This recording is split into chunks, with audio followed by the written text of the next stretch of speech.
In Shadowdark, dice have an important role, pun intended. However, dice are not the end-all, be-all in determining what happens to your character.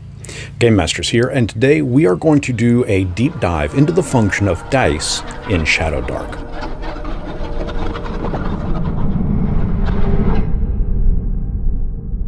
This system uses the same ones that you're already familiar with, D4s, D6s, D8s, D10s, D12s, and D20s. And technically, you could even get away with using a D100 if you have one, but you can also use the standard percentile by rolling two 10-sided dice together. You'll use the D6s to roll your character stats, simply by rolling 3d6 and adding the numbers together. A very traditional style of determining stats, really. Hit points are determined by your class plus your constitution modifier. For example, a fighter class gets 1d8 hit points starting out, whereas a wizard gets 1d4 hit points. As you level up, you'll gain your class's hit die in hit points at each level. Of course, as mentioned, you'll add your con modifier with each roll as well. Weapons will make use of a variety of dice, with different ones using different die to dish out damage. The bastard sword is going to dish out 1d8 damage if you're wielding it one-handed, or 1d10 damage if you're holding it with both hands. A simple dagger is going to do 1d4 damage, a warhammer is going to do 1d10 damage, and a crossbow will do 1d6. Like in Dungeons & Dragons, if you use a d20 for checks, not if, you do use a d20 for checks. But not always. As mentioned, dice are not the end-all, be-all in determining what happens to your character. More on that in a moment, though. Should you roll a d20 and get a 1, this is a failure. A 20 is a critical hit, in which you will simply double the damage dice of your weapon. If it's a spell you're casting, it too sees a boost, but it's that one that I want to kind of look at a little deeper. If you are casting a spell and you roll a 1, that's a critical failure, and there is a fun little table that wizards will roll against using a d12 where things can get tricky.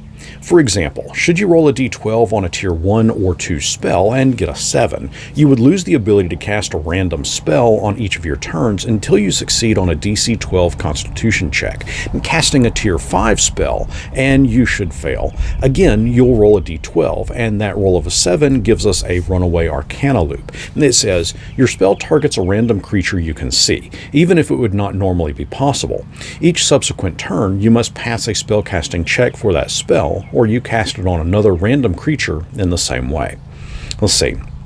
It's another use for dice in Shadowdark. You can roll with advantage or disadvantage, where with advantage you roll twice the dice and take the higher number, and with disadvantage you roll twice the dice and you take the lower of those two numbers. And you can see by what we've gone over so far that if you're familiar with Dungeons & Dragons, you can see easy how Shadowdark is incredibly simple to pick up on. And I'm going to kind of bounce over a few places as there are some other fun ways to use dice. For example, you can roll a d6 on what is called the d6 decider. It's a lot like flipping a coin. Rolling a 1 or a 2 or a 3 is going to result in the worst situation for the players to see happen. But rolling a 4, 5, or 6, that's going to have a slightly better outcome. There's a gambling game of sorts called Wizards and Thieves, and I think I'm going to do a separate video just on that alone, but this is a game within the game in which you can wager coins and other things, and based on the roll of the dice, you may win or you may lose. There's a fun mode of play called momentum mode. Your damage dice can simply explode in the amount of damage they dish out. Okay, it breaks down like this. If you roll damage dice, if you roll maximum damage on a die roll, you roll again and add it to the total. There's no cap. So if you're attacking with a dagger and you roll a 4, you roll again. You roll another 4, you're going to add that 4 to the first roll and roll again, and you just keep going and going until you don't roll a 4. There's tables galore that make use of almost every die that the game can use. You roll a d6, the Game Master will, to randomly determine the danger level of a dungeon. Roll a d8 to determine a settlement's name. Roll a d12 to see what food and drink a tavern may be serving up. You can even roll a d4 to see what kind of customers might be found in the merchant's shop. Of course, as mentioned, there are several tables that go up to 100. So again, your percentile or a d100 is going to come in handy here. Most of the dice mechanics are familiar enough if you played other tabletop role-playing games, but I've also mentioned that dice are not the only factor used to determine what happens to your character. Yeah, Shadowdark encourages players to rely on their creativity and wits, not just their die rolls. Put another way, it sucks if you are in a battle and the dice betray you, resulting in a death or a party wipe. And I mean that can really suck. But when it's a decision that you have chosen, that you got yourself into, well, then you have a sense of responsibility to not go waltzing into the dragon's lair so as to avoid that battle to begin with, right?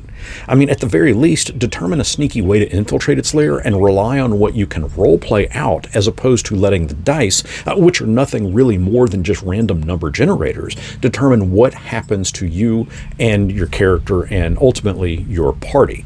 To better know what you can do with your character, we need to explore what types of characters that you can be and what classes you have access to. But those are going to be covered in a future video where we do a deep dive into Shadowdark's ancestry and classes. So definitely be sure to subscribe so that you don't miss those. And be sure to check out this playlist on Shadowdark, as it's only going to grow as I make more videos. But what I want to know, what's the most clutch or catastrophic D20 roll that you've seen, either in Shadowdark or other game, and how did it change that game? Let me know down in the comments, and until next our paths cross, may your fates be kind and your dice be uncursed.